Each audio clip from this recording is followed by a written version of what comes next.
Hi hello എല്ലാവർക്കും നമസ്കാരം. മൗനരാഗം സീരിയലിൻ്റെ ഇന്നത്തെ വിശേഷത്തിലേക്ക് എല്ലാ കൂട്ടുകാർക്കും സ്വാഗതം.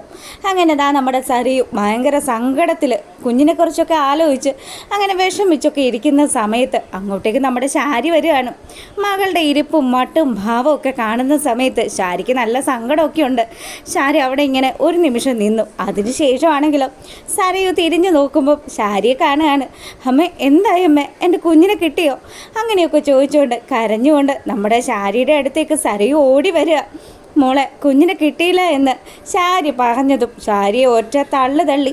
ഒരു ഭ്രാന്തി എങ്ങനെയാണോ പെരുമാറുന്നത് അതുപോലെ തൻ്റെ കുഞ്ഞിനെ കാണാത്തത് കൊണ്ട് തന്നെ സരയു അത്രയും സങ്കടത്തിൽ അവിടുന്ന് ഇറങ്ങി ഓടുകയാണ്. അങ്ങനെ മുറ്റത്തെത്തി സരയു അങ്ങനെ കരഞ്ഞുകൊണ്ട് നിൽക്കുമ്പം സരയുൻ്റെ ഈ ഒരു അവസ്ഥ കാണുന്ന ശാരിക്ക് നല്ല വിഷമമൊക്കെ ഉണ്ട്. ശാരി സങ്കടത്തിൽ ഇങ്ങനെ നോക്കി നിൽക്കുക. ആ സമയമാണിതാ അപ്പുറത്ത് നമ്മുടെ കിരണിൻ്റെ വീട്ടിൽ ദീപ കുഞ്ഞിനെ കളിപ്പിക്കുന്ന കാഴ്ച കാണുന്നത്. ആ സ്ത്രീയുടെ കയ്യിലിരിക്കുന്നത് എൻ്റെ കുഞ്ഞാണല്ലോ, എൻ്റെ കുഞ്ഞിനെ ഇവർ പിടിച്ചു വെച്ചിരിക്കുകയാണല്ലോ എന്നൊക്കെ പറഞ്ഞ് സരയു അവിടെ നിന്ന് മോളെ കൺമണിയെന്ന് വിളിച്ച് ഓടി വരികയാണ്. സരയുൻ്റെ ഈ ഒരു വരവും സരയുൻ്റെ ഈ ഒരു ബഹളം വെക്കലും ഒക്കെ കാണുമ്പോൾ ദീപ ശരിക്കും പേടിച്ചു. ഇതെന്താ ഇവൾ ഇങ്ങോട്ട് വരുന്നതെന്നൊക്കെ ആലോചിച്ചുകൊണ്ട് ദീപ അങ്ങനെ നിൽക്കുക. ഈ സമയമാണെങ്കിൽ മോൾ ഓടിപ്പോകുന്നത് കണ്ട് ബഗാസുരനോടും അതുപോലെ മനുവിൻ്റെയൊക്കെ അടുത്ത് ചെന്ന് പറയുക.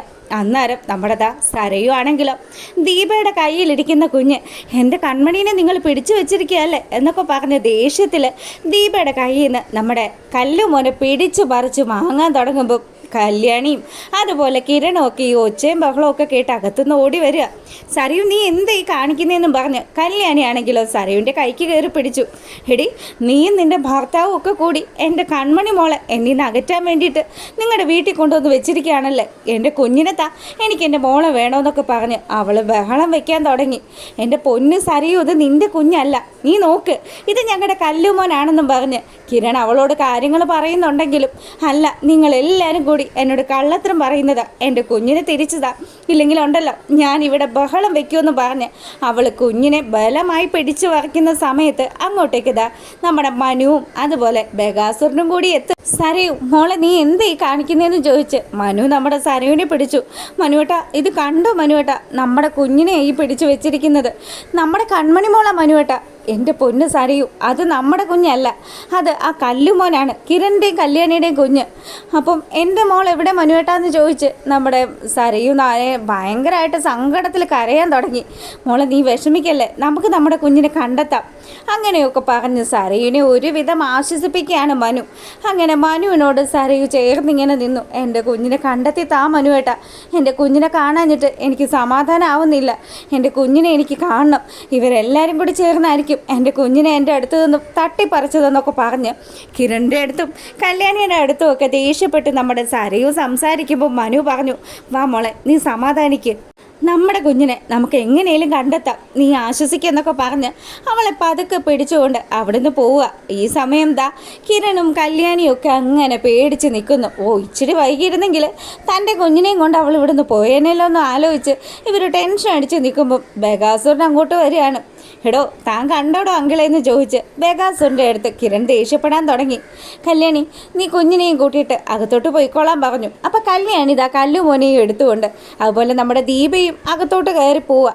അവർ രണ്ടുപേരും അകത്തോട്ട് പോയതിന് ശേഷം കിരൺ ആണെങ്കിലോ ബഗാസുരനോട് പറഞ്ഞു, അങ്കിളെ എനിക്ക് തന്നോട് ചില കാര്യങ്ങൾ സംസാരിക്കാനുണ്ട്. നിനക്ക് എന്താ എന്നോട് സംസാരിക്കേണ്ടത്? എനിക്ക് നിന്നോടൊന്നും തന്നെ സംസാരിക്കാനില്ല, എനിക്ക് നിന്നോട് മിണ്ടാനേ നേരെയില്ല എന്നൊക്കെ പറഞ്ഞ് ബഗാസുരൻ ഉരുണ്ട് കളി നടത്തുമ്പം കിരൺ പറഞ്ഞു, അങ്കിളെ തൻ്റെ ഈ വേഷം കെട്ടൊക്കെ വർഷങ്ങൾക്ക് മുന്നേ ഞങ്ങൾ കണ്ടു തുടങ്ങിയതല്ലേ. താൻ സത്യം പറയടോ, താനും തൻ്റെ ഭാര്യയും കൂടി ചേർന്നല്ലേ ആ കുഞ്ഞിനെ കൊണ്ടുപോയത്? എന്നിട്ട് തൻ്റെ മകളുടെ അവസ്ഥ താൻ കണ്ടല്ലോ. അവൾക്ക് കുറച്ച് സമയം കൂടി കഴിഞ്ഞാൽ ഭ്രാന്ത് പിടിക്കും, ആ രീതിയിലെ കാര്യങ്ങളൊക്കെ പോകുന്നത്. അതുകൊണ്ട് താൻ എത്രയും പെട്ടെന്ന് ആ കുഞ്ഞിനെ തിരിച്ച് തൻ്റെ മകളുടെ അടുത്ത് എത്തിക്കുന്നതായിരിക്കും തനിക്ക് നല്ലത്. സത്യത്തിൽ താൻ ഇനിയൊന്നും നന്നാവില്ലല്ലേ, തനിക്ക് എന്താണോ ഇതൊക്കെ കൊണ്ടൊരു നേട്ടമെന്നൊക്കെ ചോദിച്ച് കിരൺ നമ്മുടെ ബഗാസുരനെ ഇട്ട് പൊരിച്ചുകൊണ്ടിരിക്കുക. അപ്പോൾ ബഗാസുരൻ പറഞ്ഞു, എടാ, ഞാൻ എൻ്റെ മോളുടെ ജീവിതത്തിലിരുന്ന ഒരു കനൽ, ഒരു കരട്, ആ കരടിനെ എടുത്ത് കളഞ്ഞു എന്ന് വിചാരിച്ചാൽ മതി, അല്ലാതെ ഇതിനപ്പുറം വലിയ വ്യാഖ്യാനങ്ങളൊന്നും നീ നൽകണ്ടെന്നൊക്കെ പറഞ്ഞ് പുള്ളിക്കാരൻ നല്ല ദേഷ്യത്തിൽ അവിടുന്ന് പോയതും നമ്മളെ കാണിക്കുന്നത് കല്യാണിയും കിരണും കൂടി ഒരു തീരുമാനം എടുത്തു. ഈ സരയുൻ്റെ ഇപ്പോഴത്തെ അവസ്ഥ വളരെ ദയനീയമായതുകൊണ്ട് തന്നെ എത്രയും പെട്ടെന്ന് ആ കുഞ്ഞിനെ സരയുണ്ട് തിരികെ എത്തിച്ചു കൊടുക്കണം. അല്ലെങ്കിലുണ്ടല്ലോ അവൾ ചിലപ്പം ശരിക്കും കൈവിട്ടു പോകുന്ന ഒരവസ്ഥയിലേക്ക് വരും. ഇനി നമുക്ക് എന്തെങ്കിലും ചെയ്യാൻ പറ്റുള്ളൂ. കല്യാണി, നീ എൻ്റെ കൂടെ ഉണ്ടാവില്ലേ എന്ന് കിരൺ ചോദിക്കുക. കിരണേട്ടൻ എന്ത് തീരുമാനിച്ചാലും അതിനൊപ്പം ഞാൻ തന്നെ ഉണ്ടാവും. ഇനി ഈ കുഞ്ഞിനെ സരയുന് വളർത്താൻ പറ്റുന്നില്ലെങ്കിൽ താരാൻ്റെ ആ കുഞ്ഞിനെ പൊന്നുപോലെ വളർത്തിക്കോളും. അങ്ങനെ കിരണും കല്യാണിയും കൂടി ചേർന്ന് ആ SIയുടെ അടുത്ത് ചെന്ന് കാര്യങ്ങളൊക്കെ പറയുക. സാറേ, എത്രയും പെട്ടെന്ന് ഇതിനൊരു തീരുമാനം ഉണ്ടാക്കണം. ഇതിൻ്റെയൊക്കെ പിന്നിൽ കളിച്ചിരിക്കുന്നത് എൻ്റെ അങ്കിളാണെന്ന് ഞങ്ങൾക്ക് നല്ല വിശ്വാസമുണ്ട്. അതുകൊണ്ട് ഈ നാട്ടിൽ വന്നിരിക്കുന്ന എല്ലാ ആൾക്കാരെയും ഒന്ന് പരിശോധിക്കണം. ഞങ്ങൾ എല്ലാ സ്റ്റേഷനിലേക്കും വിവരങ്ങൾ കൈമാറിയിട്ടുണ്ട്. എത്രയും പെട്ടെന്ന് കുഞ്ഞിനെ കണ്ടെത്താനുള്ള കാര്യങ്ങളൊക്കെ ചെയ്യാമെന്നും പോലീസുകാരൻ കിരണിന് ഉറപ്പ് കൊടുക്കുക. അതുകൊണ്ട് എത്രയും വേഗം ഒരു റിട്ടേൺ കംപ്ലൈൻറ്റ് തരണമെന്നും കൂടി പുള്ളിക്കാരൻ പറഞ്ഞു. അങ്ങനെ അവരവിടുന്ന് പോയതിന് ശേഷമാണെങ്കിലോ നമ്മുടെ ബഗാസുരൻ അങ്ങനെ ഇരിക്കുക.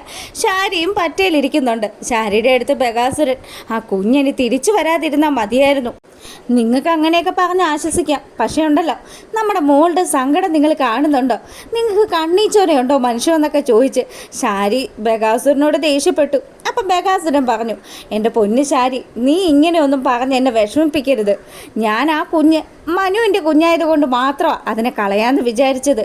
ഇനി മനുവും നമ്മുടെ മോളുടെ ജീവിതത്തിൽ നിന്ന് പോയി കഴിഞ്ഞാൽ പിന്നെ നമ്മുടെ മോളുടെ ജീവിതത്തിൽ കിരൺ മാത്രമേ ഉണ്ടാകുകയുള്ളൂ. അതിനെ കിരൺ രണ്ടാമതൊന്ന് ജനിക്കണം. എടോ, താൻ എന്താ കരുതി വെച്ചിരിക്കുന്നത്? കിരൺ ഹൃദയമില്ലാത്തവനാണെന്നാണോ? അങ്ങനെയാണ് താൻ വിചാരിച്ച് വെച്ചിരിക്കുന്നതെങ്കിൽ തനിക്ക് തെറ്റിപ്പോയടോ. കിരണിൻ്റെ ഹൃദയത്തിൽ കല്യാണി ഉള്ളിടത്തോളം കാലം കിരണിനെയും കല്യാണിയും തമ്മിൽ വേർപിരിക്കാൻ പറ്റത്തില്ല. അത് താൻ എന്നെങ്കിലും മനസ്സിലാക്കും. തൻ്റെ തല ഞാൻ ഇടയ്ക്കിടയ്ക്ക് തല്ലി പൊളിക്കുന്നുണ്ടല്ലോ, അതെന്തുകൊണ്ടാണെന്ന് തനിക്ക് അറിയാവോ? തനിക്ക് ഇനിയെങ്കിലും ഒന്ന് ബുദ്ധിബോധം ഉണ്ടാവട്ടെ എന്ന് വിചാരിച്ചിട്ടാന്നൊക്കെ ശാരി ഇങ്ങനെ പറഞ്ഞുകൊണ്ടിരിക്കുമ്പം ബഗാസുരൻ പറഞ്ഞു, എത്ര വന്നാലും സരയു നമ്മുടെ മോളല്ലേ? സരയു നമ്മുടെ മോളാണെന്ന്. സരയു സത്യത്തിൽ നിങ്ങളുടെയും താരയുടെയും ചോരയാണെന്ന് അറിയാൻ വൈകിപ്പോയടോ. അല്ലായിരുന്നെങ്കിലുണ്ടല്ലോ തന്നെ പണ്ടേ ഞാൻ കൊന്ന് കെട്ടിത്തൂക്കിയേനെന്ന് ശാരി പറയുകയാണ്. അങ്ങനെ ഈ കാര്യങ്ങളൊക്കെ ഇവിടെ നടക്കുമ്പം നമ്മുടെ കിരണും കല്യാണിയും കൂടി ഒരു തട്ടുകടയിൽ കയറുക. അവിടെ കയറിയിട്ട് ദോശയും ഓംപ്ലേറ്റും ഒക്കെ ഓർഡർ ചെയ്യുന്ന സമയമാണെങ്കിൽ അങ്ങോട്ടേക്ക് ഒരു പിച്ചക്കാരൻ വന്നു. അപ്പം ഈ പിച്ചക്കാരൻ വന്നതും അയാൾ കയ്യിലിരുന്ന ഒരു ഫീഡിംഗ് ബോട്ടിലെടുത്ത് കടക്കാരൻ്റെ കയ്യിലേക്ക് കൊടുത്തിട്ട്, അതെ, എൻ്റെ കൊച്ചുമോൾക്ക് വേണ്ടിയിട്ടാണ്, കുറച്ച് പാല് വേണമായിരുന്നു എന്ന് പറഞ്ഞു. കാശൊക്കെ ഉണ്ടോടോ എന്ന് അയാളും ചോദിച്ചു. കാശൊക്കെ ഉണ്ട്, തരാമെന്നും പറഞ്ഞ് കാശും കൊടുത്ത് ഇയാൾ അവിടുന്ന് പോകാൻ തുടങ്ങുന്ന സമയമാണ് കല്യാണിക്കും കിരണിനും എന്തൊക്കെയോ ചില സംശയങ്ങൾ തോന്നുന്നത്. അല്ല ചേട്ടാ, ആ പോയ ആളെ നിങ്ങൾക്ക് അറിയാമോ എന്ന് ചോദിക്കുക. അറിയാം. അയാളും അയാളുടെ ഭാര്യയും കുറച്ച് നാളായിട്ട് ഈ നാട്ടിൽ തമ്പടിച്ചിട്ട് പിന്നെ ഇപ്പം എവിടെ നിന്നാണാവോ ഒരു പുതിയ കൊച്ചിനെ കിട്ടിയിട്ടുണ്ട്. അതാരുടെ കൊച്ചാണെന്നൊന്നും അറിയില്ല. ചോദിച്ച സമയത്ത് അയാളുടെ പേരക്കുട്ടിയാണെന്നാണ് പറഞ്ഞത്. അപ്പോൾ ഇയാളുടെ ഈ സംസാരമൊക്കെ കേൾക്കുമ്പം ആ പിച്ചക്കാരൻ ഇനി എങ്ങാനും സരയൻ്റെ കുഞ്ഞിനെ കൊണ്ടുപോയവനാണോ എന്നൊരു ഡൗട്ട് കല്യാണിക്ക് വരിക. രണ്ടുപേരും കൂടി അയാളുള്ള സ്ഥലത്തേക്ക് അന്വേഷിച്ച് ചെന്ന് അവിടെ ആ കുഞ്ഞിനെയും കണ്ടെത്തിയിട്ട് കല്യാണി ഇങ്ങനെ നിൽക്കുമ്പം ഇത് നമ്മുടെ കൺമണിമോള് തന്നെയാണ് കിരണേട്ടാ, ആ കുഞ്ഞ് തന്നെയാണെന്ന് ഉറപ്പിച്ച് പറയുക. പിച്ചക്കാരനും ഭാര്യയും ജീവനും കൊണ്ടോടി. അതിനുശേഷം നമ്മുടെ പ്രകാശൻ ഇങ്ങനെ ലക്ഷ്മിയെക്കുറിച്ചുള്ള ആലോചനയിലൊക്കെ മുഴുകിയിരിക്കുന്നതൊക്കെ കാണിച്ചുകൊണ്ടായിട്ടോ ഇന്നത്തെ വിശേഷം വരുന്നത്. ഇഷ്ടമായിട്ടുണ്ടെങ്കിൽ ലൈക്ക് ചെയ്യാൻ മറക്കരുതേ. എന്തായാലും പ്രകാശന് ഇനിയും കിട്ടാൻ പോകുന്നതൊക്കെയല്ലേ ഉള്ളൂ. പ്രകാശനുള്ള പണി പിന്നാലെ വരുന്നുണ്ടെന്നൊക്കെയാണ് നാളത്തെ വിശേഷമൊക്കെ. അപ്പോൾ നമ്മൾ അപ്ഡേറ്റ് ചെയ്യുന്നതായിരിക്കും. ഓക്കേ.